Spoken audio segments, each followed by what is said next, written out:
Gracias por continuar con nosotros. Junto a Carmina Valdizán estamos conduciendo hoy el análisis. Este segundo tema se refiere a la publicación del reglamento al decreto 2-2003, hago énfasis 2 del año 2003, que se refiere a la Ley de Organizaciones No Gubernamentales para el Desarrollo. Tenemos dos invitados a quienes les damos la bienvenida, licenciado Fernando Orellana y el licenciado Guillermo Cifuentes. A ambos buenas noches, bienvenidos, un gusto de tenerlos por acá. Bienvenidos, buenas noches. Muchas gracias, buenas noches. Bien, vamos a usar ahí sí que el orden alfabético, licenciado Cifuentes. Bueno, ya lo decía yo, es una ley del año 2003.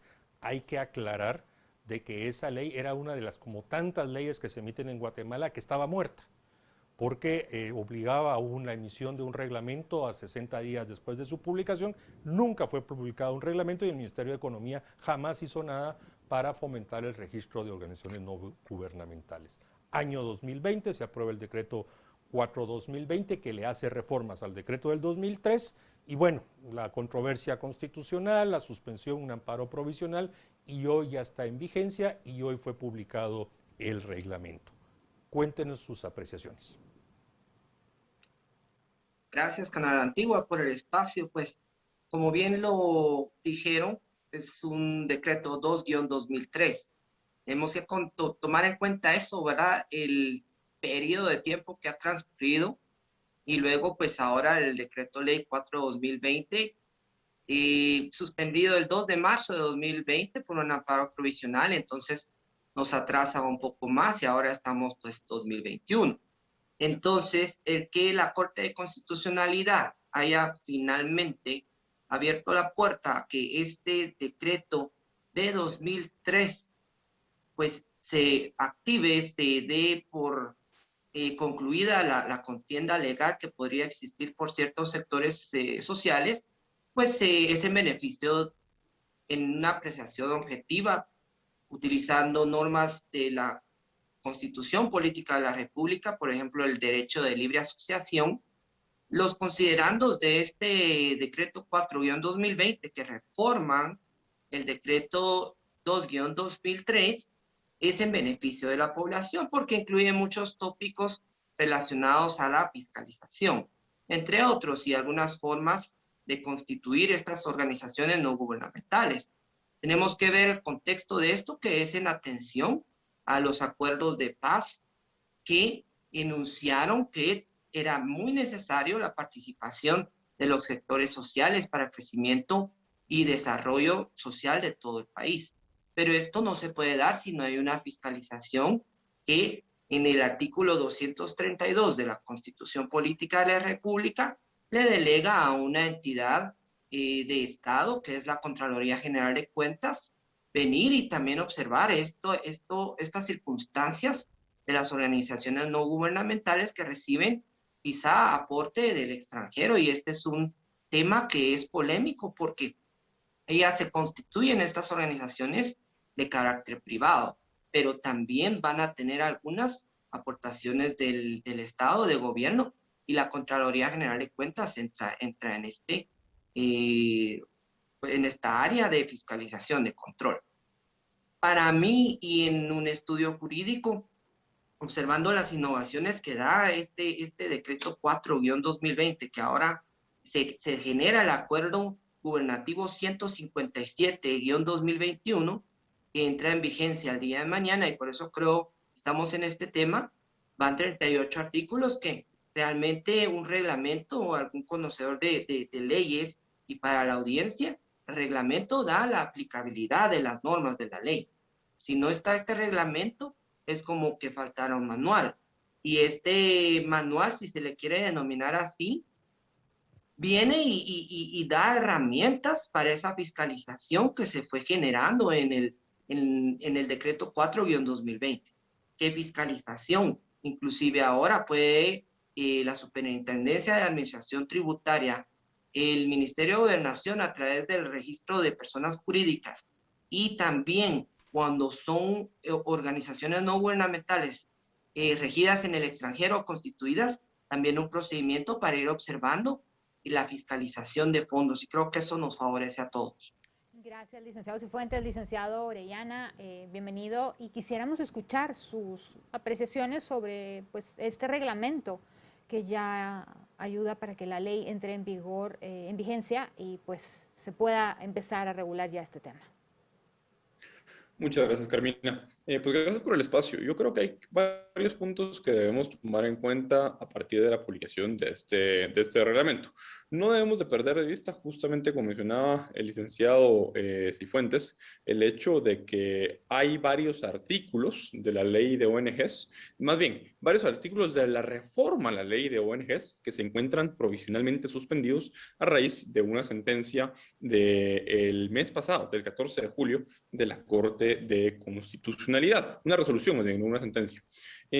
¿Por qué se da esta suspensión? Esta suspensión provisional se da por considerar de que hay algunos artículos que, de entrar en vigencia y empezar la implementación de la ley de ONGs ya con sus correspondientes reformas, podría vulnerar el derecho a la libre asociación contemplado en el artículo 34 de la Constitución.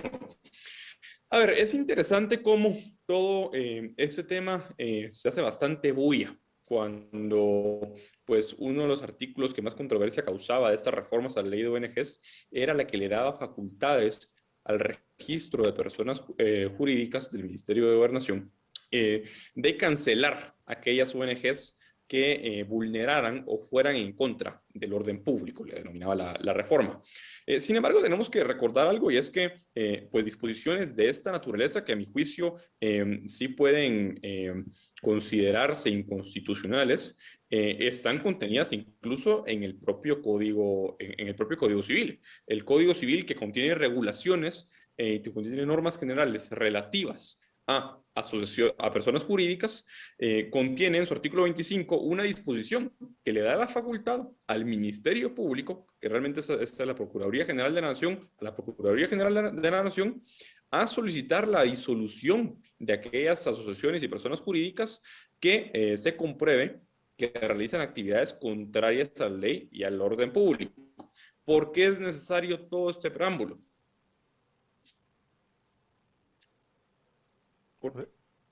Lo escuchamos, licenciado Es Orellana. necesario entender que es operativizar la aplicación. ¿Qué mando? Perdón, es que lo perdimos un momento. Si puede repetir, por favor. Ok.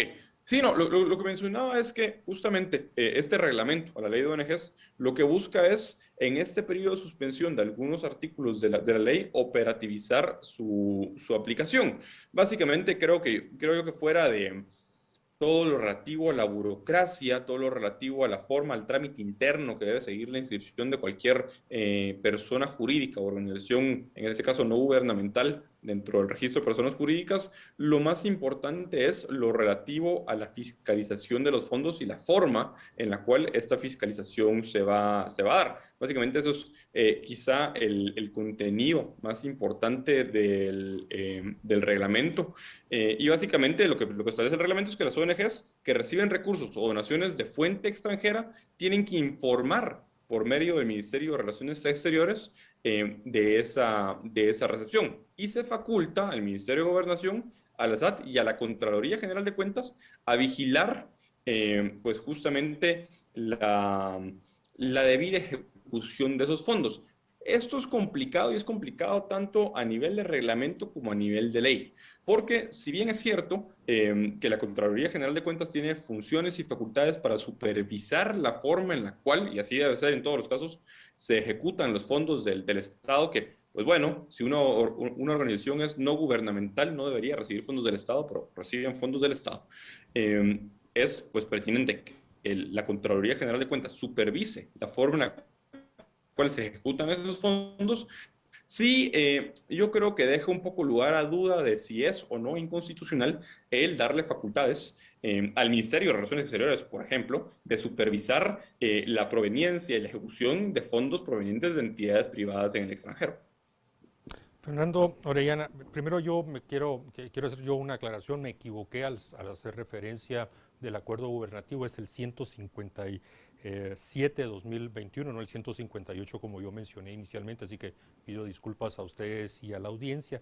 Lo otro importante es de que la resolución de la CC suspende provisionalmente términos, palabras, algunas frases y en algún caso una oración, no suspende artículos. Yo creo que es bien importante aclarar de que no se suspendieron artículos, sino hay términos, palabras, frases o hay un solo caso de una oración completa y que sí tiene que ver con los elementos que usted mencionó. Ahora, recordar también que el Ministerio de Finanzas Públicas tiene desarrollada toda una normativa en relación a las ONG que reciben fondos públicos y eso es lo que se vuelve a recoger no solo en la ley y en el reglamento. Y la pregunta específica, Fernando Orellana, es no olvidar que también se reformó el Código Civil y usted ya hizo mención al respecto. Por lo tanto, es un desarrollo y una ampliación y especificación a cuál debe de ser en su libertad de organización la actuación de organizaciones no gubernamentales en el país. ¿Cómo ve eso?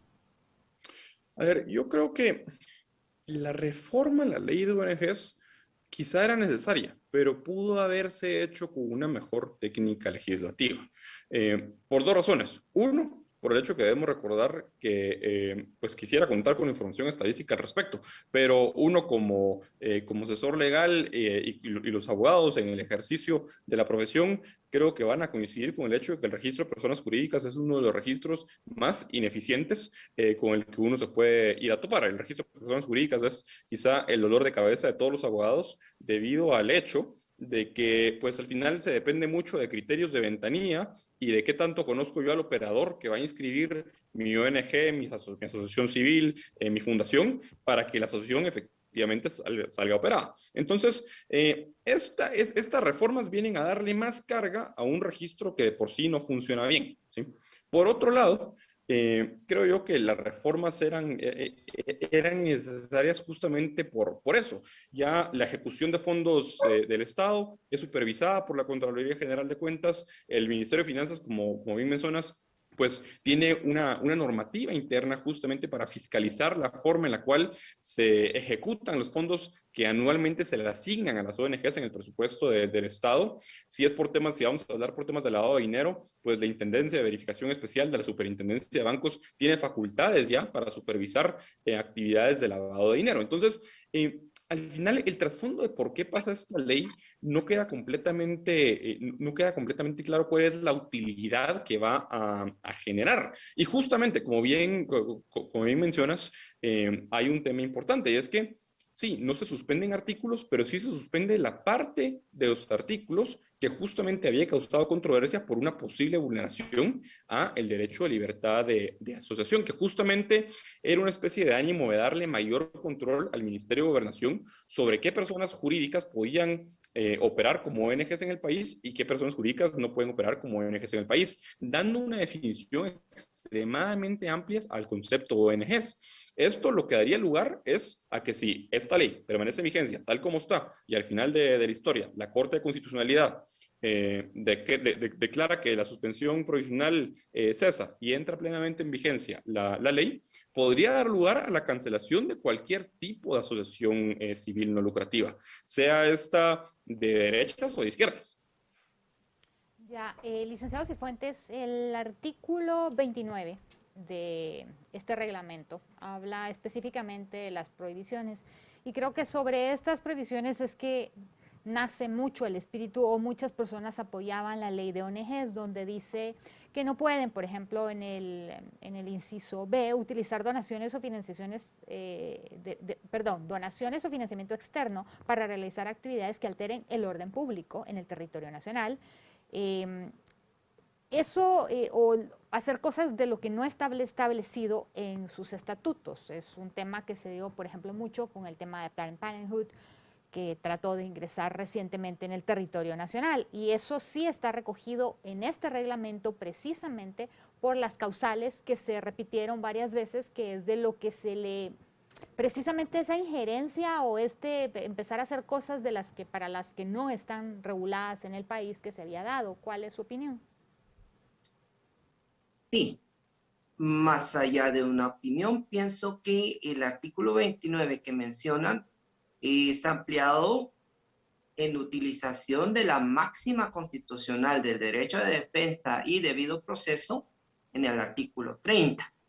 de este acuerdo gubernativo, ¿verdad? Que estamos en mención 157 de 2021. Entonces, el artículo 29, que empieza un capítulo de prohibiciones, a mi parecer, acertadas, como las que acaba de mencionar, de que las organizaciones no gubernamentales no deben desarrollar actividades para las cuales fueron su objeto social y mucho menos que alteren el orden público.